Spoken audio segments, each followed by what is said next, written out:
নিউটনের দ্বিতীয় সূত্র হতে প্রথম সূত্রের প্রতিপাদন, এটা আজকে তোমাদের দেখানো হবে। ছোট্ট একটা প্রশ্ন, তোমাদের ছোট্ট হয়তো 3 মার্কের প্রশ্ন হিসেবে আসতেও পারে।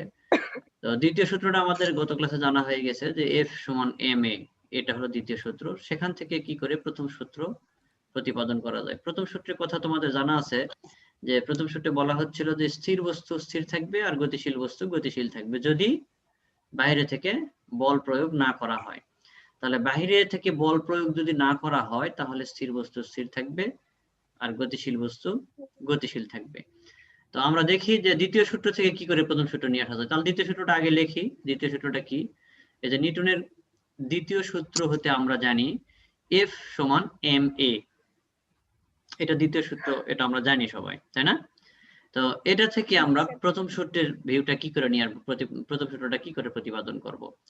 প্রথম সূত্র কি করে আসে দেখো, এটা থেকে প্রথম সূত্রের যেটা কথা সেটা হলো বাইরে থেকে যদি বল প্রয়োগ না করা হয়, তার মানে F যদি না দেওয়া হয়, F যদি না দেওয়া হয়, বল যদি না প্রয়োগ করা হয়।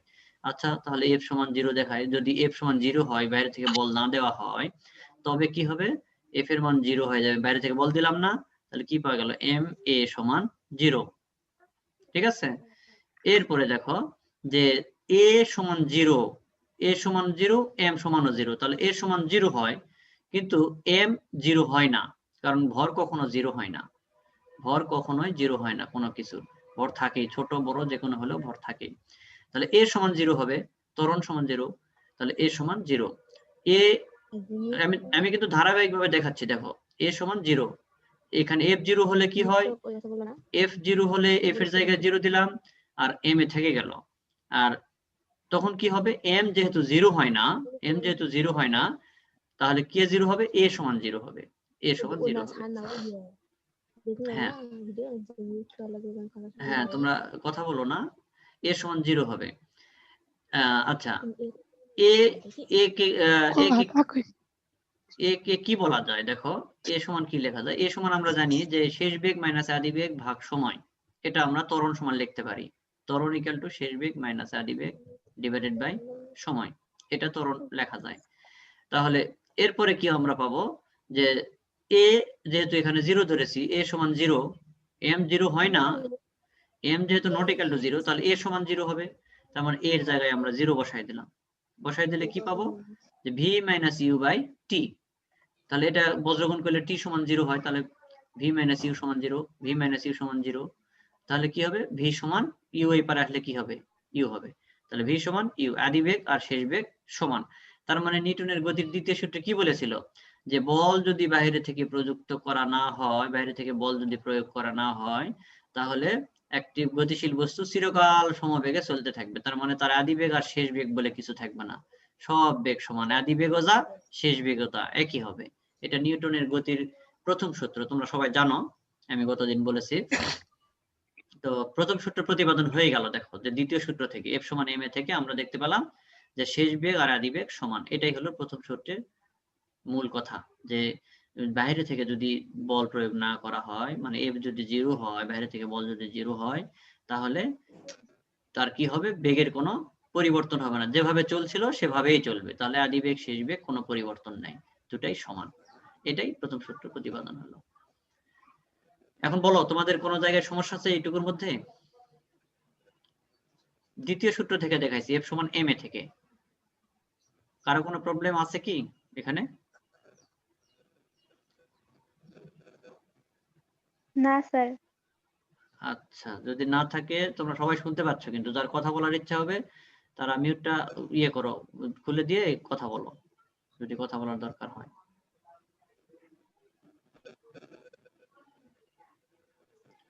মীরা আক্তার, শুনতেছো? মীরা আক্তার, স্যার জি। হ্যাঁ, কি বুঝেছো?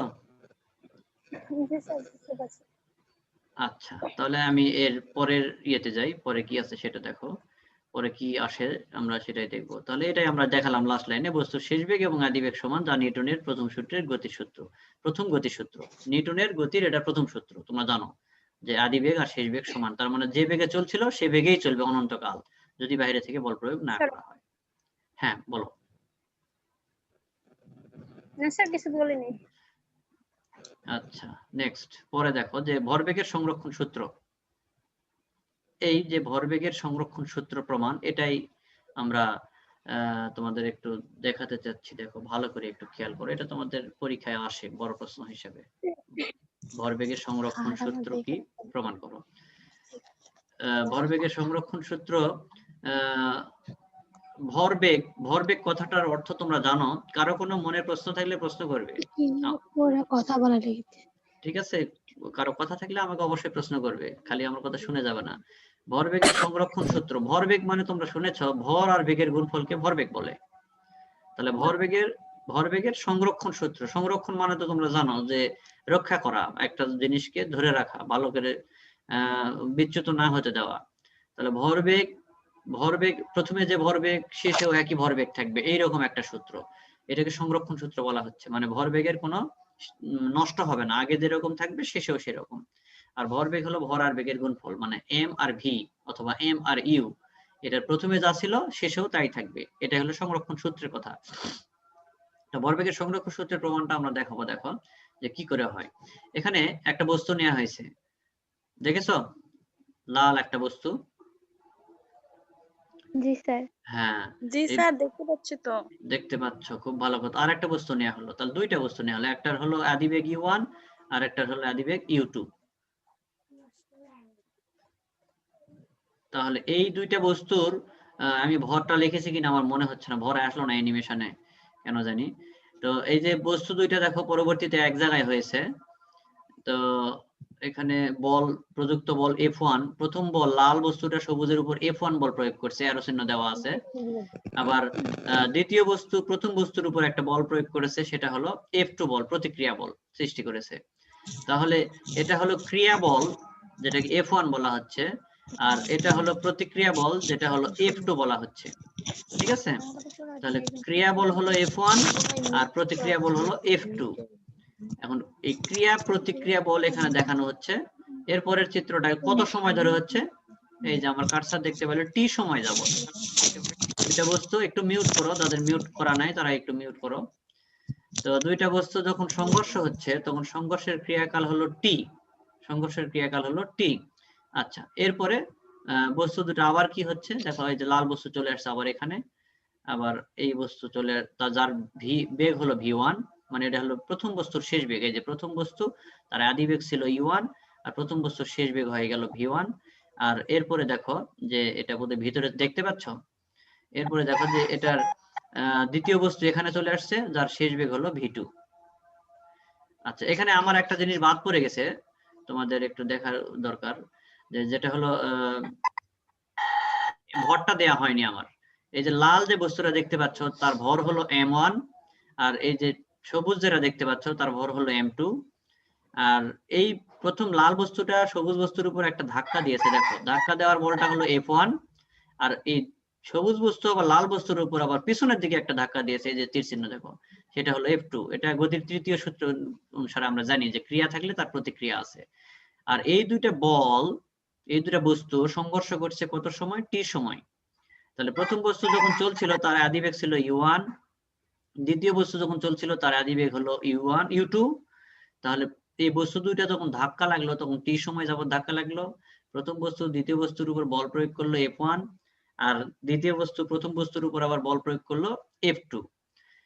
এরপরে আবার বস্তু দুইটা আলাদাভাবে বিচ্ছিন্নভাবে চলা শুরু করলো। দেখো যে লাল বস্তুটা আবার যাচ্ছে, তার তীর চিহ্ন দেখো, তার বেগ কত V1, এবার V1 বেগ নিয়ে শেষ বেগ নিয়ে যাচ্ছে। আর সবুজ বস্তুটা আবার যাচ্ছে, সেটা হলো V2 শেষ বেগ নিয়ে যাচ্ছে, এই যে যাচ্ছে। আচ্ছা, এটা আমরা এখন সূত্রটা দেখবো, ভরবেগের সংরক্ষণ সূত্রটা কি। ভরবেগের সংরক্ষণ সূত্র, এখানে কেউ আছে কিনা, আছে মনে হয় অনেকে। আচ্ছা, ভরবেগের সংরক্ষণ সূত্র হলো, দেখো যে কোনটা সংরক্ষণ সূত্র, একাধিক বস্তুর মধ্যে, একাধিক মানে কি, একের অধিক। তো আমরা কয়টা বস্তু, হ্যাঁ কয়টা বস্তু নিয়েছি একটু বলো তো, কয়টা বস্তু? দুইটা। হ্যাঁ, বস্তু কিন্তু দুইটা, তোমরা এতগুলো দিকে মনে করো না। এই লাল একটা, সবুজ একটা, লালটা সবুজটা সংঘর্ষ করছে, পরে আবার দুইজন আলাদা ভাবে চলে গেছে। তাহলে বস্তু হলো দুইটা, তার মানে একাধিক বস্তুর মধ্যে ক্রিয়া, একাধিক বস্তুর মধ্যে ক্রিয়া ও প্রতিক্রিয়া ভিন্ন। ক্রিয়া আর প্রতিক্রিয়া, ক্রিয়া বল কোনটা, এই যে লাল F1, আর প্রতিক্রিয়া কোনটা, F2। ক্রিয়া ও প্রতিক্রিয়া ভিন্ন অন্য কোনো বল কাজ না করলে, আর কোনো বল আছে? আর কোনো বল নাই, দেখো ক্রিয়া আর প্রতিক্রিয়া। অন্য কোনো বল কাজ না করলে কোনো নির্দিষ্ট দিকে বস্তুগুলোর মোট ভরবেগ অপরিবর্তিত থাকবে। তার মানে যে ভরবেগ হবে সেই ভরবেগ কোনো পরিবর্তন হবে না, অপরিবর্তিত থাকবে। তাহলে প্রথম বস্তু যার ভর হলো m1, আমার এটা দেওয়া হয়নি, যতদূর সম্ভব ওঠেনি। প্রথম বস্তু লাল বস্তুর ভর হলো m1 আর এই নীল বস্তুর ভর হলো m2। তাহলে আর দ্বিতীয় বস্তু, প্রথম বস্তু এখানে আসে, তার ভর ওই m1ই থাকবে, m2ই থাকবে। ওকে, তাহলে সূত্রটার বর্ণনাটা দেখো যে একাধিক বস্তুর মধ্যে ক্রিয়া প্রতিক্রিয়া ভিন্ন অন্য কোনো বল কাজ না করলে, একাধিক বস্তু নিয়েছি আমরা, একটা দুইটা, তাহলে একাধিক বস্তু নেওয়া হয়ে গেল। ক্রিয়া প্রতিক্রিয়া বল মানে প্রথম বস্তু দ্বিতীয় বস্তুর উপর F1, এটা হলো ক্রিয়া, আর সবুজ যেটা দেখতে পাচ্ছ F2, এটা হলো প্রতিক্রিয়া। কত সময় যাবত? t সময় যাবত। ক্রিয়া প্রতিক্রিয়া ছাড়া অন্য কোনো বল যদি না থাকে, অন্য কোনো বল কিন্তু নাই এখানে, তাহলে কি হবে? না থাকলে তাহলে নির্দিষ্ট দিকে বস্তুগুলোর মোট ভরবেগ অপরিবর্তিত থাকবে। তাহলে এই দিকে তার বস্তুর মোট ভরবেগ মানে এখানকার যে ভরবেগ আর এখানকার যে ভরবেগ সমান থাকবে। এটা আমরা প্রমাণ দেখাবো। এটা হলো সূত্রের বর্ণনা, ভরবেগের সংরক্ষণ সূত্র, ভরবেগের নিত্যতার সূত্র, বিভিন্ন নামে এটা প্রকাশ করা যায়। তো এটা হলো সংরক্ষণ সূত্র। আমরা এই সূত্রের প্রমাণটা দেখাবো এখন। দেখো প্রমাণ কি করে দেখানো যায়। এটা এখানে তো রাখা যাবে না, এটাকে এই জায়গায় নিয়ে আসতে হবে।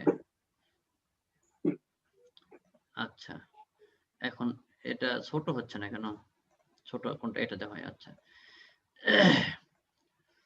এখানে দেখো যে যদি m1 ও m2 ভরের দুইটি বস্তু আমরা ধরতেছি এখন, যে কি কি বস্তু, একটা হলো m1, এই লালটা হলো m1 আর এই সবুজটা হলো m2। m1 এবং m2 ভরের দুইটি বস্তুর আদিবেগ যথাক্রমে u1 এবং u2, এই দেখো u1 এবং u2, এবং তাদের মধ্যে সংঘর্ষের ক্রিয়াকাল হলো t, সংঘর্ষের ক্রিয়াকাল হলো t আর কি, এবং বস্তু দুইটির শেষ বেগ যথাক্রমে, শেষ বেগ মানে প্রথম বস্তুর শেষ বেগ কত? এই যে v1, আর দ্বিতীয় বস্তুর শেষ বেগ v2, এই যে v2, শেষ বেগ যথাক্রমে v1 এবং v2। এখনো আসতেছে। আচ্ছা, প্রথম বস্তু দ্বিতীয় বস্তুর উপর যদি F1 বল প্রয়োগ করে, মানে লাল বস্তুটা সবুজ বস্তুর উপর যদি F1 বল প্রয়োগ করে, তবে দ্বিতীয় বস্তু প্রথম বস্তুর উপর F2 প্রতিক্রিয়া বল প্রয়োগ করে। তাহলে এই সবুজ বস্তু আবার উল্টা দিকে লাল বস্তুর উপর F2, এই যে কার্সর নড়তেছে দেখো, F2 প্রতিক্রিয়া বল প্রয়োগ করে। আচ্ছা, তাহলে সেই ক্ষেত্রে আমরা কি লিখতে পারি? সেই ক্ষেত্রে আমরা লিখতে পারি যে নিউটনের গতি বিষয়ক তৃতীয় সূত্র অনুসারে আমরা জানি ক্রিয়া বল সমান প্রতিক্রিয়া বল। মাইনাস চিহ্ন দেয়া হয়েছে কেন? যে এটা বিপরীতমুখী, এই জন্য মাইনাস চিহ্ন এখানে দেয়া হয়েছে। তাহলে ক্রিয়া বলকে F1 ধরেছি আমরা, চিত্রেও ধরেছি, আর প্রতিক্রিয়া বল হলো F2, সামনে তো মাইনাস আছেই বিপরীতমুখী হিসাবে। তাহলে F1 মানে আমরা জানি নিউটনের গতির দ্বিতীয় সূত্র অনুসারে F সমান ma। তাহলে m বলতে এখানে বোঝানো হচ্ছে m,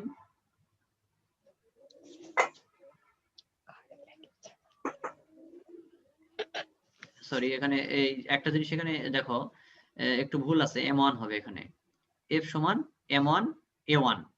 আমার মনে হয় এডিট করতে লিখতে যায় একটু অ্যানিমেশন দিতে যায়, বাদ পড়ে গেছে। F1 সমান m1 a1, F2 সমান m2 u2, সরি a2। তাহলে F সমান ma, তোমরা মূল সূত্রটা জানো সবাই, F সমান ma। তাহলে 1 আর 2 লাগাইছি মানে সবগুলোকে 1 দিতে হবে, m1 a1 m2 a2। মূল সূত্র দেখো F সমান ma, যেটা দিকে দেওয়া আছে, F সমান ma। এখন আমরা ত্বরণ মানে জানি যে শেষ বেগ মাইনাস আদি বেগ ভাগ t। এটাই ভুল করো তোমরা পরীক্ষায় এই জায়গায়, যে ত্বরণ হলো কার ত্বরণ? প্রথম বস্তুর ত্বরণ। প্রথম বস্তুর শেষ বেগ কত? v1। প্রথম বস্তুর আদি বেগ কত? e1, চিত্রে দেখাইছি আমি, বলেওছি ভাষাতে। তাহলে প্রথম বস্তুর শেষ বেগ হলো v1, প্রথম বস্তুর আদি বেগ হলো e1, আর কত সময় যাবত? t সময় যাবত। এই জন্য a1 এর পরিবর্তে এটা লিখছি, a2 এর পরিবর্তে দেখো এটা লিখছি। দ্বিতীয় বস্তুর শেষ বেগ হলো v2, দ্বিতীয় বস্তুর আদি বেগ হলো u2, আর সময় হলো t।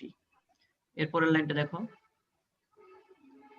কিচ্ছু করিনি, শুধু গুণ করে দিয়েছি, m1 কে v1 আর e1 এর সাথে গুণ করেছি, m1 e1 m1 e1। এরপরে কি হলো? m2 v2 মাইনাস, এটা কি হবে যে যদি আমরা ব্র্যাকেট উঠায় দেই তাহলে প্লাস হওয়ার কথা, প্লাসটা দেওয়া হয়নি এখনো মনে হয়, m2 এখানে প্লাস হবে m2 u2, কোনো কিছু এডিট করা হয়নি, ও ব্র্যাকেট আছে, আমি এখনো করিনি। দেখো উভয় দিক থেকে টি উঠে গেছে, এই যে নিচে টি, এই টি উঠে গেছে, এখানে ব্র্যাকেট দিও তোমরা, এই জায়গায় ব্র্যাকেটটা দিয়ে দিও। ইন্টারনেট কানেকশন সমস্যা হচ্ছে মনে হয় আমার, শুনতে পাচ্ছ? হ্যালো, জি তোমরা স্যার শুনতে পাচ্ছি। আচ্ছা, এখানে দেখালো কানেকশনের সমস্যা। আচ্ছা, তাহলে আমরা কি করলাম যে দেখো এই যে মাইনাস দুই দিক থেকে টি উঠাই দিলাম, নিচ থেকে টি আর টি উঠাই দিলাম, দিয়ে এটা যা আছে তাই থাকলো, এইদিকে কি হলো, এদিকে মাইনাস থাকলো, আর এখানে যা আছে এটাই থেকে গেল। এটাও তোমরা ব্র্যাকেট দিয়ে দাও, যদি ব্র্যাকেট না দিলেও হতো, আমার লিখছি খুব তাড়াতাড়ি তো হয়তো কোনোটা ইয়ে হয়ে গেছে, ছড়া পড়ে গেছে। এই যে বাইরে মাইনাস থাকার জন্য ভিতরের মাইনাসটা কি হলো, প্লাস হয়ে গেল। এটা তোমরা এই লাইনেই করতে পারতে আগেই, আমার এটা আগে পরে না পরে হয়ে গেছে। তো আমরা বাইরে মাইনাস থাকার জন্য ভিতরের মাইনাসটা কি হলো, প্লাস হয়ে গেল। এরপরে দেখো যে আমরা ইউ কে এক জায়গায় করেছি আর ভি কে এক জায়গায় করেছি, তাহলে এটা ইউ আর এটা ইউ, তাহলে এই এটাকে যদি এই পার নিয়ে আসি তাহলে কি হয়, প্লাস হয় না, সেটা করেছি দেখো। আর এই যে ভি, আর এই যে ভি কে এই পার করলে কি হবে, প্লাস হবে। তাহলে এরকম হয়ে গেছে, আমরা m1 v1 plus m2 v2, m1 u1 plus m2 u2। এটাকে যদি আমরা ইউটাকে আরো আগে লিখি, সমান চিহ্নের তোমরা জানো যে বামেরটা ডানে, ডানেরটা বামে নিয়ে আসা যায়। তো সমস্ত ইউ গুলাকে, যে সমস্ত সমানের ডানে যা আছে সব বামে নিয়ে আসছি, আর সমস্ত বামে ভিটাকে ডানে নিয়ে আসছি। দেখো প্রমাণ হয়ে গেছে। এটাই হলো ভরবেগের সংরক্ষণ সূত্রের গাণিতিক প্রমাণ। ভরবেগের সংরক্ষণ সূত্রের বলো গাণিতিক প্রমাণ। m1 u1 plus m2 u2 সমান m1 v1 plus m2 v2। তোমাদের পরীক্ষায় হয়তো ভরবেগের সংরক্ষণ সূত্র কি প্রমাণ করো, এটাও এভাবে বলতে পারে, অথবা এটাও বলতে পারে যে প্রমাণ করো যে m1 u1 plus m2 u2 সমান m1 v1 plus m2 v2। পরীক্ষায় এটাও থাকতে পারে। তো এটা খুব সহজ একটা প্রশ্ন, একেবারে সিম্পল প্রশ্ন। হয়তো তোমাদের এই মোবাইলে ক্লাস নিচ্ছি, ল্যাপটপে ক্লাস নেওয়ার কারণে বা অনলাইনে ক্লাস নেওয়ার কারণে অনেকের কাছে হয়তো বা একটু কঠিন কঠিন মনে হলো। তো বোর্ডে হলে একবার এঁকে দিলে, আমি এটা দেখছি কোনো স্টুডেন্ট বলেনি যে এটা আমাদের আর পড়তে হবে দ্বিতীয়বার। মানে অনেক সহজ, অনেক মানে ইজি একটা জিনিস। তো আমি তোমাদের কাছে এখন চাচ্ছি যে তোমরা প্রশ্ন করো আমাকে, আমি আবার নিয়ে আসি প্রশ্নটা শুরু থেকে। এই যে নিয়ে আসছি, আমি এটা মিনিমাইজ করে রেখে যাই। এখন সব দেখতে পাচ্ছ তো নাকি? জি স্যার দেখা হ্যাঁ, যায়। এখানে আমরা সূত্রের বর্ণনাটা হলো এরকম, যে সূত্রের বর্ণনা আমি রাখি যে একাধিক বস্তুর মধ্যে ক্রিয়া ও প্রতিক্রিয়া ভিন্ন, অন্য কোনো বল কাজ না করলে কোনো নির্দিষ্ট দিকে বলগুলোর মোট ভরবেগ অপরিবর্তিত থাকবে। এটা হলো সূত্র, ভরবেগের সংরক্ষণ সূত্র, ভরবেগের নিত্যতার সূত্র, সব একই কথা। Conservative law of momentum. এই যদি তোমরা গত ক্লাসে বলেছি যে আমি ভর আর বেগ মানে এম আর ভি অথবা এম আর ইউ, এই জিনিসগুলো কিন্তু সব তোমার ভরবেগ বলা হচ্ছে, ভরবেগের সঙ্গে ভর আর বেগের গুণফলকে। তাহলে এই সূত্রে যেহেতু বলেছি একাধিক বস্তুর মধ্যে, তাহলে একাধিক বস্তুর লাল একটা সবুজ একটা, লাল একটা সবুজ একটা মানে একাধিক, একাধিক মানে একের অধিক, মানে দুইটা বস্তুর মধ্যে ক্রিয়া হয়েছে F1 বল আর প্রতিক্রিয়া হলো F2 বল। এই দুইটা বল ক্রিয়া বল আর প্রতিক্রিয়া বল যখন হবে, তখন কি হবে যে তাদের মধ্যে সংঘর্ষের কাল হলো কত, টি সময় যাবত সংঘর্ষ ঘটলো। যদি তাই হয়, পরবর্তীতে বস্তু দুটো আবার কি হয় যে V1 এবং V2 বেগ নিয়ে, তারা কি করে আবার সামনের দিকে চলে যায়। এটাই হলো মূল কথা ভরবেগের সংরক্ষণ সূত্রের। তাহলে এখানে এই বস্তুর ভর m1 u1 m2 u2, আর এই বস্তুর ভর হলো এই বস্তু দ্বিতীয় বেগ হয়ে যায় তখন কি, যে m1 v1 m2 v2। আমরা কিন্তু লাস্টে সেটাই দেখতে পাইছি সবার লাস্টে। তো সেটা আমরা এখানে লিখছি যে m1 m2 ভরের দুইটি বস্তু যথাক্রমে u1 এবং u2 এবং তাদের মধ্যে সংঘর্ষের ক্রিয়াকাল t। আর পরবর্তীতে বেগ বস্তু দুইটার আবার বেগ হয় v1 এবং v2। তাহলে প্রথম বস্তু দ্বিতীয় বস্তুর উপর F1 বল প্রয়োগ করে, আর দ্বিতীয় বস্তু প্রথম বস্তুর উপর F2 বল প্রতিক্রিয়া বল প্রয়োগ করে। তাহলে তখন আমরা লিখতে পারি নিউটনের গতির তৃতীয় সূত্র অনুসারে যে ক্রিয়া বল সমান প্রতিক্রিয়া বল, মাইনাস চিহ্ন দেওয়া হলো যে ক্রিয়া আর প্রতিক্রিয়ার সমান, এই যে সমান, আর বিপরীতমুখী, বিপরীতমুখী মানে মাইনাস চিহ্ন। এটা নিউটনের গতি বিষয়ক তৃতীয় সূত্র অনুসারে। ক্রিয়া বলকে আমরা প্রকাশ করেছি F1, গত পৃষ্ঠায় দেখলে যেটা পার হয়ে গেল F1, প্রতিক্রিয়া হলো F2। তাহলে আমরা জানি F সমান ma, নিউটনের গতির দ্বিতীয় সূত্র অনুসারে। তো সেই অনুসারে আমরা F1 এর জন্য এখানেও 1 দিয়ে দিব, m1 a1 m2 a2। এখানে 1 আর 2 টা বাদ পড়েছে, m1 আর এখানে হবে m2। তো আমরা m1 রেখে গেলাম, m1 এর জায়গায় m1 থাকলো, আর এর জায়গায় হবে কি v1 minus e1 by t, মানে ত্বরণ মানে আমরা জানি যে শেষ বেগ মাইনাস আদি বেগ বাই সময়, এটা হলো ত্বরণ। এখানে এটার ক্ষেত্রেও তাই, দেখো এই যে শুধু m2 রেখে দিলাম, এটা 2 হবে, 2 টাইম তো বলছি, 2টা বাদ পড়ে গেছে, m2 সমান a2 এর মান হবে শেষ বেগ মাইনাস আদি বেগ বাই t। শেষ বেগ কত? প্রথম বস্তুর শেষ বেগ হলো v2, আদি বেগ হলো u2, আর সময় হলো সংঘর্ষের ক্রিয়াকাল হলো t। এরপরের লাইন আমরা আবার দেখলাম যে m1 কে গুণ করে দিলাম, m2 কে এর সাথে গুণ করে দিলাম। তারপরে কি করলাম? তারপরে আমরা করলাম দুই দিক থেকে t উঠে গেল, ঠিক আছে? দুই দিক থেকে t তুলে দেওয়ার পর আমরা কি পেলাম? দুই দিক থেকে t তুলে দিলে আমরা এই যে বাইরে মাইনাস আছে, যার জন্য ভিতরেরটা প্লাস হয়ে গেল, বাইরে মাইনাস থাকার জন্য ভিতরেরটা প্লাস হয়ে গেল। তারপরে যদি আমরা ইউ গুলাকে সব একদিকে আর ভি গুলাকে একদিকে করি, তাহলে এটা পাই। দেখো ভি গুলাকে একদিকে, আর 10 মিনিট আছে তোমাদের ক্লাস। ইউগুলাকে একদিকে, আর হলো ভিগুলো v1 sorry m1 v1 m2 v2 সমান m1 u1 plus m2 u2, এরকম ভাবে এক জায়গায় করে নিয়েছি, প্লাস মাইনাস তোমরা দেখলে বুঝতে পারবে। এই যে এটা ভি, তো এই ভি, এই যে মাইনাস আছে, মাইনাস এটাকে টানে যদি বাম দিকে নিয়ে আসি, তাহলে এই যেটা হয়ে গেল, এই যে প্লাস হয়ে গেল, মাইনাসটা হয়ে গেল প্লাস। আর এখানে আছে এটা অলরেডি এটা আছে, আর এই ওয়ানটাকে এর যে মাইনাস আছে এবার পার করে আনলে প্লাস হয়ে গেল, এই যে প্লাস হয়ে গেল। তাহলে এরপরে আমরা সমস্ত ইউটাকে আবার বাম দিকে নিয়ে গেলাম, আর সমস্ত ভিটাকে আবার টেনে ডান দিকে নিয়ে আসলাম। তাহলে এই যে এটাই প্রমাণ, ভরবেগের সংরক্ষণ সূত্র প্রমাণিত, এটাই। তো বলো তোমরা কিছু বলো, প্রমাণিত হয়ে গেছে। এখন কার কোন কথা থাকলে বলো আমাকে, কোন জায়গায় কোন সমস্যা থাকলে বলো, বলো, চুপ করে থাকো না। স্যার বুঝতে পারছি। সবাই বুঝেছো? জি স্যার। জি স্যার। জি স্যার। এত তাড়াতাড়ি বুঝলে সবাই? এর আগে তো এগুলো করছি স্যার, ক্লাস আমরা 10 এ। ক্লাস 9 10 এ তো করছি। হ্যাঁ, আর হ্যাঁ, এগুলো 9 10 এ তো আমরা পড়ছি।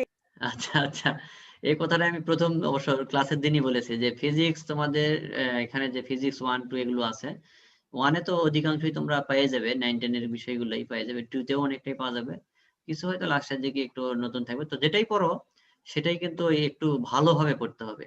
আমিও ফিজিক্স ওই 9 10 এ পড়ছি, ইন্টারমিডিয়েটে পড়ছি, আবার অনার্সে পড়েছি, আবার মাস্টার্সে পড়েছি, সব জায়গায় ফিজিক্সই পড়েছি। ওই গতি আমাদের ভর সরি বলবিদ্যা ছিল, ইন্টারমিডিয়েটে ছিল, এসএসসি তে ছিল, অনার্সেও ছিল, মাস্টার্সেও ছিল। তার মানে ধরনটা আলাদা হবে, মানুষ একই থাকবে কিন্তু ধরন আলাদা হয়ে যাবে। তুমি মনে করো যে ওম্মে সাউদা প্রিয়া, তাই না? তুমি কি করবে? তুমি ওই ওম্মে সাউদাই থাকবে, কিন্তু তুমি বছরের পর বছর তোমার কিন্তু চেঞ্জ হয়ে যাবে, বিভিন্ন ডিগ্রি অর্জন করবে, বিভিন্ন চাকরিতে যাবে, বিভিন্ন চেঞ্জ হয়ে যাবে, কিন্তু মানুষ মানুষই থাকবে। এই কারণে ওই ভরবেগের সংরক্ষণ সূত্রই আছে, কিন্তু সে করছে কি আস্তে আস্তে এসএসসি তে পড়া হয়, তারপরে ডিপ্লোমা বা তোমাদের ইন্টারমিডিয়েট ইকুইভ্যালেন্ট সেটাতে পড়া হয়, আবার বিএসসি করবে তখনও হয়তো তোমাদের ওই ফিজিক্স যখন থাকবে সেখানে ওই একই ব্যাপার থাকবে, তবে আরো যদি এমএস করো সেখানেও থাকবে। তো এই কারণে আপগ্রেড করতে হবে, যেটাই করো বুঝতে হবে, বুঝে পড়তে হবে। এসএসসি তে তোমরা কি বুঝেছো আমি জানি না, তবে আমি স্টুডেন্টদের কিন্তু সবসময় বলি যে আমি কিন্তু ক্লাসে যেটাই বুঝো সেটা কিন্তু বুঝে পড়তে হবে, কোনো মুখস্থ না, কোনো আন্দাজ করে কিছু করা যাবে না, মানে যা তা করলে ফিজিক্স হবে না। এটা গত ক্লাসেও বলেছি, খুব সুখের কথা বলেছি, দুঃখের কথাও বলেছি। সুখের কথা হলো 90 90 পাওয়া যায়, দুঃখের কথা হলো 90 0 পাওয়া যায়। হ্যাঁ, যারা 90 অ্যান্সার করে 90 পায়, 86 অ্যান্সার করলে 86 পায়, আর অনেকে আছে 90 অ্যান্সার করে কিন্তু 00 পায়, কারণ 90 অ্যান্সার টোটালটাই ভুল। তো ভুলের কোনো স্থান নাই, সঠিক হলে সঠিক। এটা 8 মার্কের প্রশ্ন হিসেবে তোমাদের আসবে, যদি লিখতে পারো তাহলে 8 পাবে, আর যদি ভুল করো তাহলে 0 পাবে, যার যেটা চয়েস। ঠিক আছে? আমি ওই ল্যাপটপে ক্লাস আমার নিজেরও স্যাটিসফ্যাকশন হচ্ছে না, তোমাদের কি হচ্ছে আমি জানি সেটা, তোমরা বিভিন্ন কষ্ট ঝামেলা করে আসে বসে ক্লাস করতেছো, আর একটা তো না অনেকগুলা ক্লাস করতেছো আমি জানি, কম্পিউটার ফার্স্ট সেমিস্টার মানে 6-7টা বই আছে মনে হয়, তাই না? এরকম ফিজিক্স আছে, ম্যাথমেটিক্স আছে, বা কম্পিউটার অ্যাপ্লিকেশন না কি যেন সাবজেক্ট আছে, আরো হয়তো ফার্স্ট সেমিস্টার কি আছে আমি জানি না সিলেবাসটা, এরকমও বেশ কিছু সাবজেক্ট আছে। সবগুলো এরকম ইন্টারনেটে করতে হচ্ছে, এটা তোমাদের ঝামেলা। তো তারপরেও তোমরা করতে থাকো, দেখা যাক আগামীতে কি হয়। তো এই প্রশ্নের উপর কার প্রশ্ন থাকলে আমাকে ইয়ে করো, প্রশ্ন করতে পারো। আমার একটা প্রশ্ন ছিল, হ্যাঁ বলো। আমাদের এই যে আপনি যেখানে যে ভাগ করছেন টি যে উঠাইয়া দিলেন, তার হ্যাঁ দ্বিতীয় আর তৃতীয় লাইনের ওই দুইটা লাইন যদি আমি না করি, মানে একবার যদি করি তাহলে হবে না? হ্যাঁ হ্যাঁ হ্যাঁ, কোনো সমস্যা নেই, একবারে তুমি এই লাইন লিখতে পারো, কোনো অসুবিধা নেই। তুমি লিখতে পারলে ইনশাল্লাহ আমি ঠিক বুঝতে আছে। পারবো, হ্যাঁ, তুমি যদি লিখতে পারো আমি বুঝতে পারবো। এরপরে তুমি কি করবে, ডাইরেক্ট লাস্টের লাইন না লিখে আগেরটা লেখো। লাস্টের লাইনটা টি দুই দিক থেকে উঠাই দিয়ে লাস্টের লাইনটা লেখো না, আগের লাইনটা লেখো। কারণ টি উঠাই দিলে থাকলো কোনটা সেটা অন্তত আচ্ছা। দেখাও একবার। টি উঠাই দেওয়ার পর সে তো থাকলো কিছু একটা। হ্যাঁ, বুঝতে পারছি। হ্যাঁ, তারপরে এই ফার্স্ট যে ব্র্যাকেটে ওই লাইনটা রাখবো। হ্যাঁ, এটার দরকার নেই, ফার্স্ট ব্র্যাকেট অথবা ফার্স্ট ব্র্যাকেটের রাখো, এটা রাখো না, যে কোনো একটা উঠাই দিতে পারো, কোনো সমস্যা নেই। এটা না রাখলেও চলবে, ডাইরেক্ট এটা লিখলে আমি বুঝতে পারবো যে তুমি মাইনাসটা প্লাস করে দিও। আমার নিজেরই লেখা ভুল হয়ে গেছে, এই লাইনটা বেশি লেখা হয়ে গেছে, এই লাইনের দরকার জি। নাই। এই লাইনটা আমি তাড়াহুড়া করে লিখছি, তো ক্লাস আছে, এগুলো লেখা খুব ঝামেলা, এই জন্য কোনোটা বাদ পড়ছে, হয় যে কোনোটা M2 বাদ পড়েছে, এরকম হয়ে গেছে। তো করা যাবে, তুমি যতটা ইচ্ছা জাম্প করতে পারো, আমি বুঝতে পারলেই হবে, কোনো চিন্তা নেই। ঠিক আছে উম্মে সাউদা? হ্যাঁ। এরপরে আর কোনো কথা কারো থাকলে বলো। আছে কারো কথা? সব ঘুমায় গেলে নাকি? আচ্ছা, 26 জন আছো এখনো।